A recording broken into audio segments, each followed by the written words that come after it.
Hello investors, and welcome to my YouTube channel where I study the best investors and businesses from around the world. In this week's video, we'll go over the book, The Education of a Value Investor, My Transformative Quest for Wealth, Wisdom, and Enlightenment by Spier. In this video, we will look at 4 key topics. Number 1, the importance of following your own instincts. Number 2, to achieve true success, we must maintain good ethics and morals. Number 3, how staying calm and collected is crucial when making an investment. Number 4, utilizing tools and tricks to invest successfully. If you had to put a price on it, how much would you pay to change your outlook and your life forever? Spier's price was $650,100, and that was just to have lunch with business magnate and philanthropist Warren Buffett, a man he believed could provide him with the tools to transform himself from a ruthless and dissatisfied hedge fund investor into a happy, grounded value investor. Luckily for Spier, his instincts were right, and he left what must have been the most expensive meal of his life as a changed man. First, we'll take a look at the importance of following your own instincts according to Spier's book. Spier, who attended Oxford University, rose through the ranks of banking to become a sharp and ambitious hustler who embarked on what appeared to be a successful but uneventful career. The only issue was that he was wholly dissatisfied. He spent the majority of his time in a workplace he despised, forcing him to compromise his ideals and become what he refers to as an inauthentic person. What he did next amazed and surprised his colleagues and former schoolmates. He discovered a completely different business mentality for himself, which involved him breaking with many of the existing conventions of the finance world. In this video, you'll find out why following your own business ethics always leads to happiness, how sending thank you cards to colleagues can transform your career, why elite students often lack an essential ingredient for success, and why it's better for your life and career to stop being a taker and start being a giver. For all of the prestige of an elite education, this kind of schooling often teaches skills that simply cannot be applied in the real world. For example, highly educated people from elite business schools didn't see the 2007 and 2008 financial crisis coming. Why? Because there are some fatal flaws in the way that these institutions teach their students. Elite business schools and universities help students to develop specific technical skills based on certain theories. Those theories, however, neglect to take the real world into account and therefore do not apply to the actual business world. Theories and economic models are created under the assumption that one will have the perfect amount of information. In reality, things aren't nearly as clear. Consider the cost of ham. It is theoretically feasible to calculate the price of ham. You could figure out the optimal pricing by looking at how many retailers offer it, how many pigs are slaughtered, and how much demand there is. However, this pricing cannot be certified. There are simply too many other aspects to take into consideration. For example, retailers in specific areas such as train stations would raise the price of their ham, while other stores will frequently run promotions lowering the price of their ham. Since it's impossible to have all of this info at hand in the real world, the theories taught in elite schools never quite match reality. Elite education is overly focused on rationality, neglecting the importance of human instinct and critical thinking. Unconventional ways of thinking are scorned, whereas rational thinking is praised. So, if you come up with an idea or argument that is dramatically different from the usual in your studies, it's likely you'll keep it to yourself, as revealing it could lead to you being accused of insanity. Additionally, if you happen to be a very rational thinker, an elite institution can make you feel sublimely intelligent. Many people with a first-class education think they know it all, and when they enter the world of work, they ignore the sage advice of more experienced people because they consider them to be inferior. You've recently graduated from college and have just joined a major investment bank. You obviously want to make a good first impression, yet within the first week you learn that the bank frequently generates money by defrauding clients of their funds. So, what are your options? Should you stay and profit from their unethical practices, or should you depart with a clear conscience? Many employees are faced with this problem since many corporations, particularly those on Wall Street, adopt unethical techniques to maximize profits. Some investment firms have low moral standards and try to abuse clients through aggressive salesmanship in order to get more clients and wealth. Take the brokerage firm D.H. Blair & Co. In order to deceive their clients, this company made investment deals appear more profitable than they actually were. Moreover, the managers of such companies expect all of their employees to play along with the deceit. For new employees in particular, this can present a tough ethical dilemma, but it's not only the expectations of others that can cause you to forget about your own ethics. It's also your intrinsic motivation to succeed. The pressures of competing with others and the will to succeed might give you a reason to stretch your moral boundaries. Imagine you're the only one in your investment firm who hasn't made a deal yet, but you suspect that every one of your colleagues is using dubious methods to accomplish their goals. If you're like most people, you won't want to be left behind, so it's likely that you'll wonder whether you should copy that behavior of your dishonest colleagues and deliberately mislead your clients. Many fall into this trap and end up making the mistake of compromising their own standards. Yet, for those who want to overcome them, such mistakes aren't the end of the world. Once you recognize that you've made a mistake, it's an opportunity for you to learn from it and begin something. Secondly, we consider Spier's suggestion that in order to achieve true success, we must maintain good ethics and morals. It's not easy to recognize moral fraud when it's happening around you, and it's even harder to get away from it. Nevertheless, it's imperative that you do. In this video, you'll learn how to build a career based on sound morals. Have you ever read a book that changed your life? When Spier became disillusioned in his job at D.H. Blair, he read Ben Graham's The Intelligent Investor and Roger Lowenstein's Buffett, The Making of an American Capitalist. What he read in those pages forever changed the way that he would approach his job. Warren Buffett's value investing philosophy was an especially strong influence, as this philosophy can help one to succeed in financial business without compromising one's ethics. How? Investors are often driven by the whims of the market. Thus, they focus their sights on short-term, risky investments in companies that are trending. The value investing philosophy, in contrast, focuses on the long-term development and potential of a firm. The philosophy views a company share not as a piece of paper to be traded for a quick buck, but as a stake in a real flesh and bones company. In other words, it takes a detailed look at the business itself, looking at not only its current value, but its future potential too.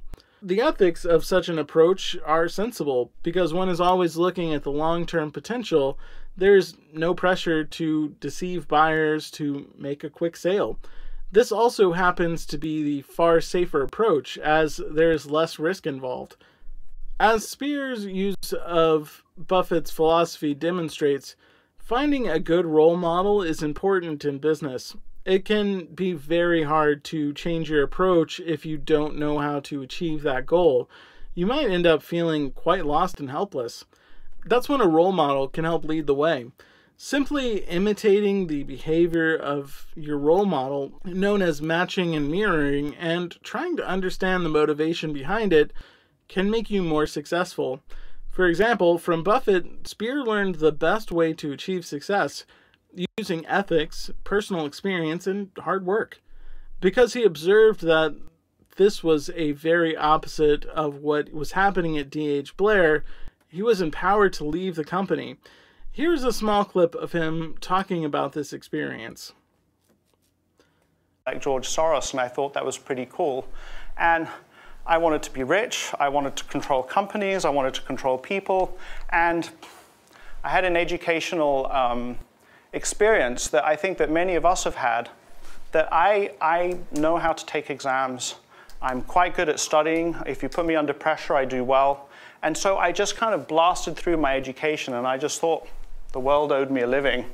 And don't ask me how, well, I guess you can ask me because I'm here for you to ask me, but so I graduate business school and I end up working at a place, so I don't know, I'm sure some of us have seen this movie. So the firm that this was modeled after is called Stratton Oakmont. And the firm that I worked at, where the large part of it has been shut down, is called, or was called, D.H. Blair. And there were people who came from Stratton Oakmont to D.H. Blair and vice versa. So I was an investment banker looking for deals. And I watched that movie, and I thought, wow, that is really, it's exaggerated but accurate. So they take it. Why is it that when we start a new project, it doesn't take long before we're tempted to give up? The simple answer is that we often have the wrong attitude towards it. The only way to succeed when we're embarking on a new endeavor is to develop a positive attitude. The most effective way to achieve this is to develop a more practical way of thinking. Instead of just sitting back and waiting for your new project to magically grow from a seed into a mighty oak, you simply have to go for it and try out your idea. Moreover, you have to be aware of your emotions and personal shortcomings. For example, after experiencing initial success as a value investor, Spier noticed that he was still driven by envy. So he changed his intrinsic motivation and stopped comparing himself to others who used short-term oriented methods or even dubious ones. Once you've developed the right mindset, you need to follow your own path, not those established by traditional business practices. Often the conventional and very common practices might not be ideal for your business. It's certainly not easy to find your own way of doing business, but one effective approach is to prioritize ethics over profit when deciding how to represent yourself. Investors usually have multiple portfolios, one for each type of client, so they can hide losses and make their businesses look better than they are. In contrast, Spier decided to focus on a single portfolio. He wanted to emphasize his credibility, establish trust, and keep an overview of his investments. Although others thought this was a stupid idea, it actually worked and helped him to develop long-lasting relationships with customers and investors. Which of the following approaches would you think is more effective? Building a social network made up of only strictly professional business contacts, or one that includes friendship, care, and mutual favors? If you answered the latter, you're right. In fact, being authentic to each person that you interact with and expressing your gratitude to those you work with will make others interested in your work. That means viewing and treating each contact as someone you can learn from and expressing that relationship to him or her.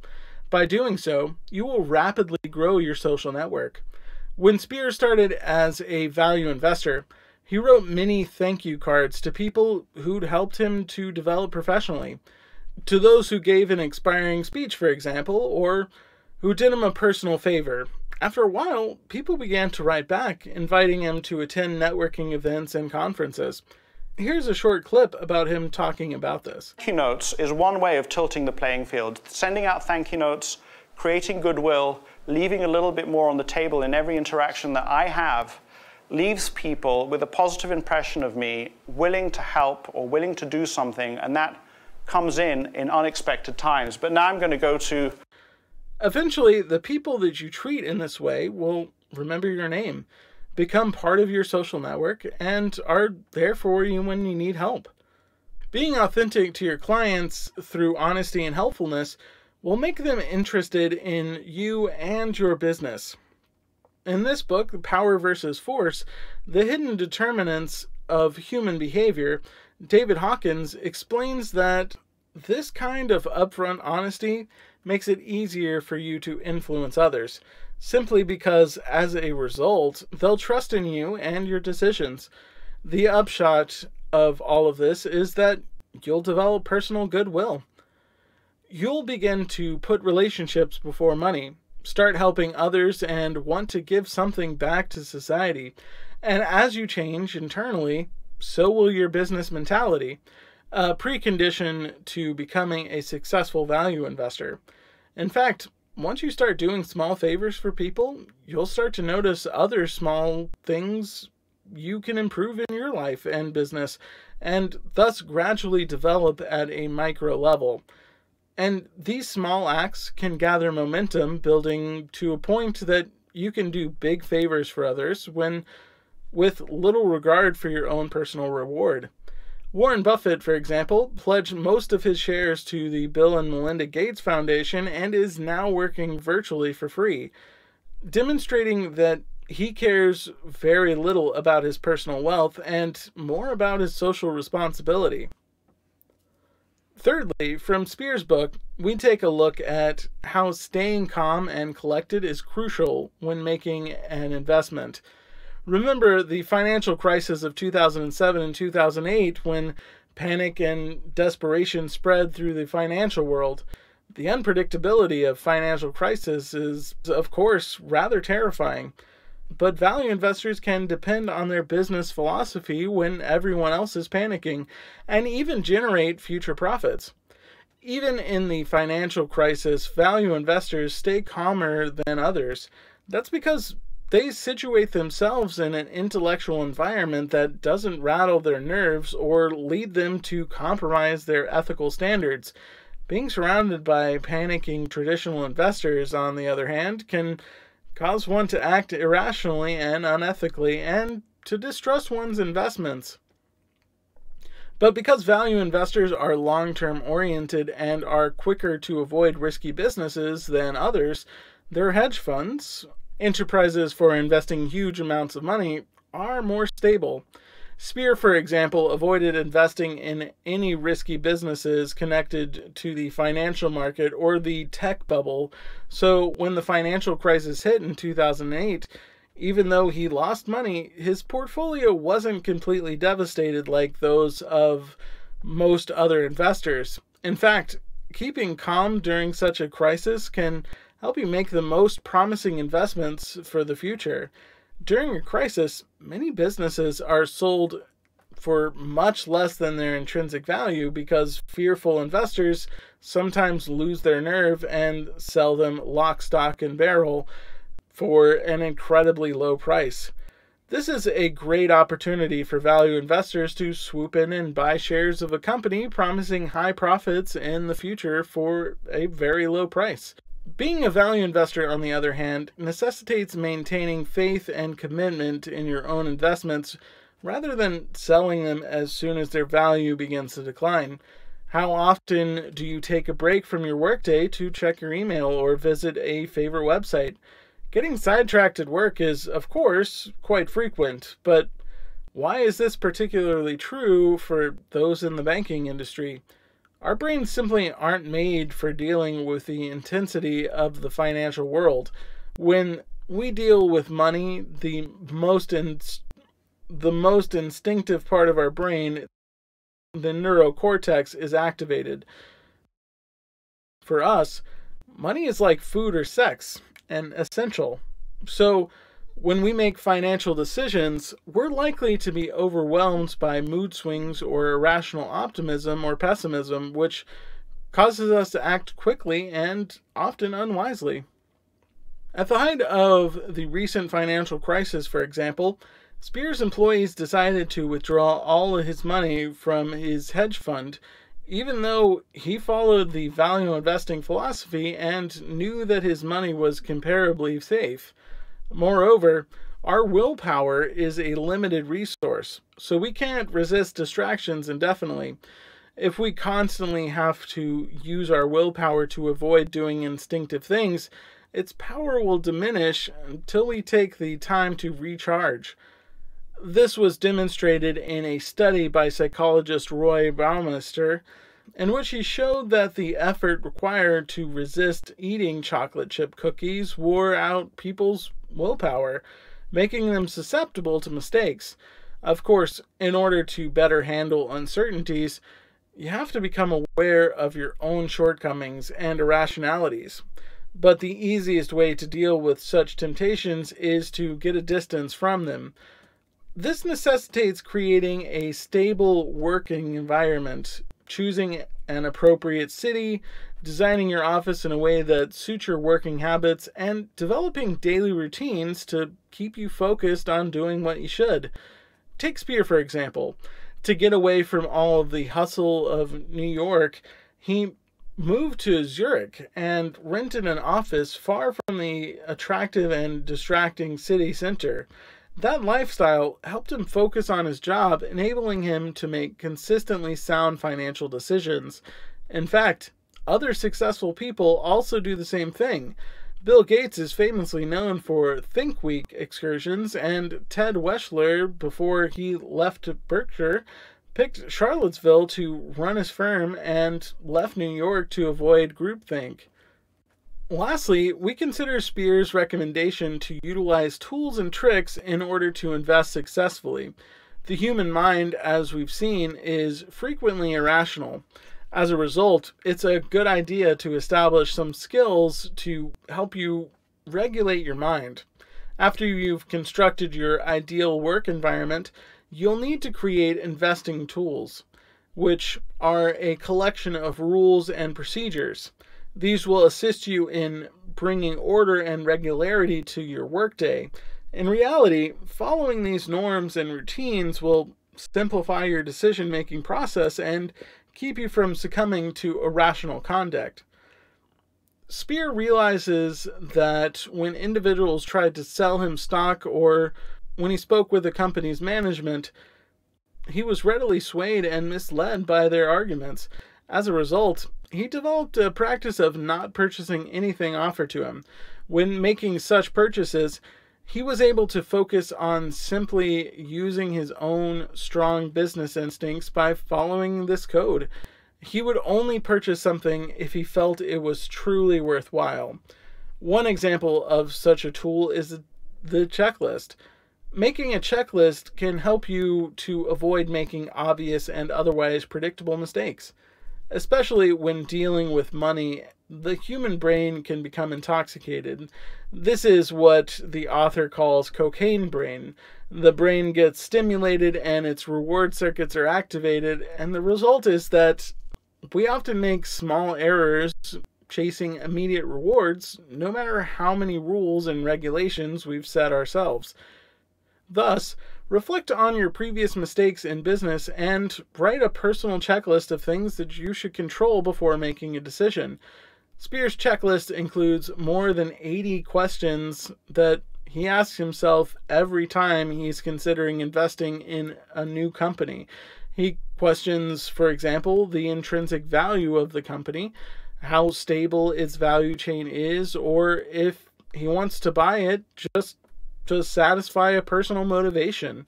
After learning all about the value investing philosophy, you'll probably be wondering why Spier is sharing these valuable secrets with us. Well, it's because he wants to act in the spirit of value investing philosophy and give something back. So how will this philosophy make you a better person? First, by developing a network of mutual friendships, you'll transform from a taker into a giver. As a taker, you would always have a hidden agenda when approaching someone else. As a giver, you'll try to sense their needs. This will expand your goodwill and establish a benevolent cycle. If you do favors for people, they'll do the same for you. As a result, you'll find yourself within a community in which all members have a positive influence on each other and negative elements in your network are excluded. Spier believes that due to the principles of value investing philosophy, he's now able to value true friendship, is much calmer, and became addicted to positive emotion. In short, he's a much happier person. Second, by understanding your inner fears, including your desires and biases, you take the first step towards inner growth. Identifying your shortcomings and learning about the deepest, darkest parts of yourself will make you a stronger person, better equipped to deal with the adversity and uncertainty that are inherent to the financial world. Achieving such self-knowledge on your own is no easy task. If you feel you need assistance here, you could use career coaches, psychotherapy, or religion, anything that will help you increase your self-knowledge. Moreover, by knowing your emotions and habits, you'll develop a more playful attitude towards your working life. Once you know what motivates and scares you, you will see business decisions more objectively and be able to make rational decisions without being emotionally troubled by them. To that end, Spier took up playing bridge, a game in which uncertainty and strategy play a central part. His experience with the game gave him many skills that he could transfer into the world of finance. This brings us to the conclusion of today's video. Becoming a value investor means breaking with the business conventions, creating a valuable social network, and taking yourself on an inner journey. By surrounding yourself with positive people and working on growing your self-awareness, you'll inevitably become not just a better and better person. If you have doubts about your current career, ask yourself if you're doing what you really want to do. If the morals and business practices of your job don't reflect your own working ethics, you might have to invest in some time and effort to establish a new career. But don't be afraid to take the other option and change your business from the inside. Breaking business norms can be a part of professional success as long as you stay true to yourself and your business network. Thank you for watching this video entirely till the end. Nothing helps me more than y'all sticking it out to the end. Please consider subscribing to my channel if you haven't already done so. Also, if you enjoyed this video, please like the video and subscribe to my channel so that I can continue to make videos like this for you to enjoy.